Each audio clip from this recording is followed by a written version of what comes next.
All right, what is going on, guys? Scars here, or Brian, whatever you'd like to call me.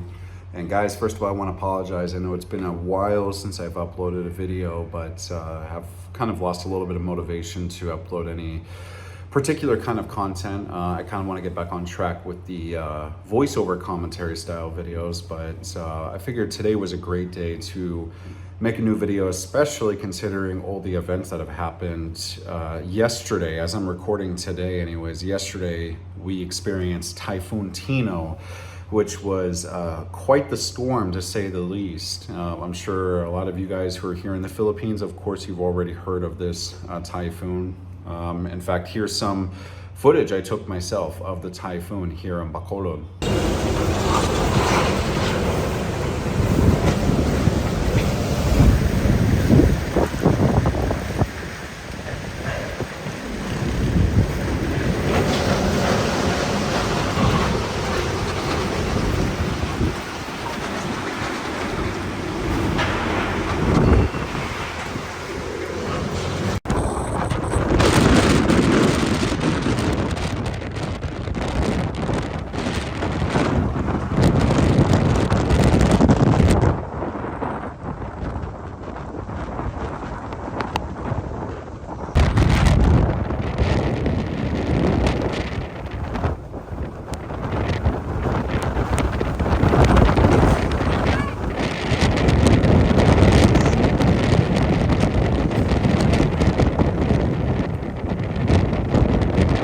So as you guys can tell, it was really quite the intense storm. The video really doesn't do it justice. When you're actually outside and you're getting absolutely pounded by that wind, you can definitely understand how strong this typhoon is. And it was only, I think, technically a category 3 if we were comparing it to hurricanes. But the winds were really quite strong. I think they said it was signal 4 winds, which is about 118 to 184 kilometers per hour, which in miles per hour is about 73 to 114. And there was definitely gusts that were really up there, because there was a couple times where I was actually almost knocked off my feet.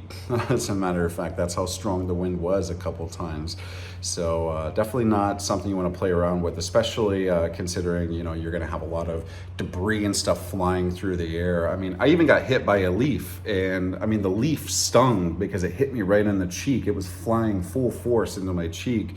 And I just thought, wow, you know, that it really shows you that the power of Mother Nature.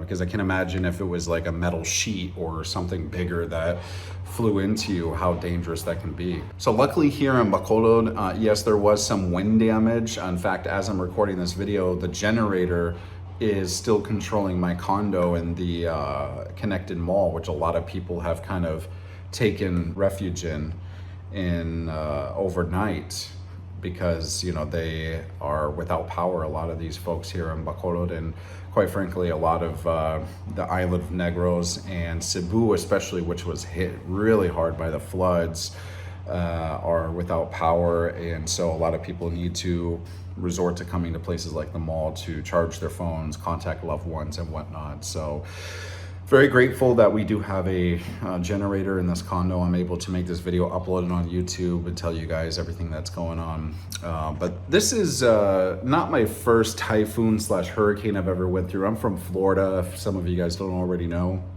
So I've definitely had my fair share of tropical storms and hurricanes and whatnot. But you know, this is a really interesting perspective being here in the Philippines and seeing how the Philippines prepares for typhoons, you know, versus how we do it in the United States for hurricanes.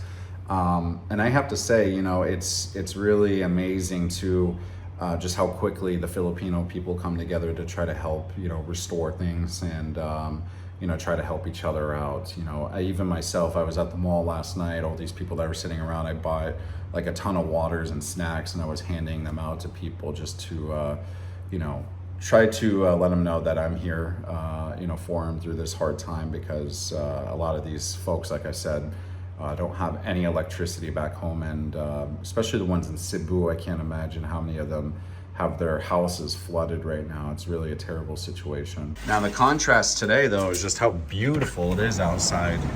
I mean, if you told me that there was a giant typhoon here yesterday, I wouldn't have believed you, considering how beautiful the weather is. Sunny skies again, but it's kind of hard to tell, guys. But yeah, there was definitely some damage here, particularly down here actually below my condo. You can see there's quite a lot of damage to this little calendaria business. A lot of the roofing actually was blown away across the streets, and this fence over here as well, now that's blocked off by this kind of blue tarp, but you can see all that fence that was pushed back from the winds last night, or excuse me, yesterday morning, and it was definitely quite loud, to say the least, and dangerous. Now, as I said, guys, I do feel pretty lucky that we didn't have to experience a more severe typhoon. It could have been a super typhoon, which would be significantly stronger, and I'm sure would have done a lot more damage. But either way, it's good that the typhoon wasn't as strong as it could have been. I think really who got affected the most was definitely Cebu. I'm sure some of you guys have seen the videos of the floods going on there, as I said already. So my thoughts are definitely out there for the people in Cebu, but definitely very interesting kind of going through a typhoon here. This is my first typhoon here in the Philippines. I've went through earthquake, typhoon, volcanic eruptions, you name it. I've seen it all, you know, huge fires also in the city. You see everything when you're out here long enough in the Philippines. I've been here less than 2 years and I've experienced all that. So definitely becoming more of a veteran of this country, I guess you can say, when you experience all these things. But guys, I just wanted to make this video quickly just to let everyone know that yes, this typhoon did happen here. Luckily, I'm okay. I figured it wouldn't be that bad for me because I'm up here kind of in a higher rise condo, but just happy to hear it wasn't too bad here in Bacolod. For the people, at least they have options. Come here to the mall, get their you know, get a safe place to sleep and charge their phones and whatnot. So guys, either way, I hope you enjoyed this video. If any of you guys are here in the Philippines and you went through this typhoon, please let me know. I know there's another one, even bigger one, that might be a super typhoon hitting Luzon, but Luzon gets pounded by so many typhoons every year anyways that it's just regular practice for them, essentially. And I read somewhere yesterday that that the Philippines is actually the #1 country in the world to get hit by tropical cyclones. I mean, we're talking about hurricanes, typhoons, whatever you want to name it as. Philippines apparently is #1 in the world. I don't know if that statistic is true, but I could totally believe it, because every time I'm looking at the news, it's like some new typhoon or tropical storm is hitting the Philippines, and a lot of people just don't even think about it. So that's how normal it is here. But guys, either way, if you did enjoy this video, be sure to leave a like. If you guys have anything you want to mention in the comment section below, please feel free to let me know. Again, any of you guys who are here in the Philippines who went through Typhoon Tino, let me know that everyone was safe. Other than that, I will see you guys in the next video. Peace.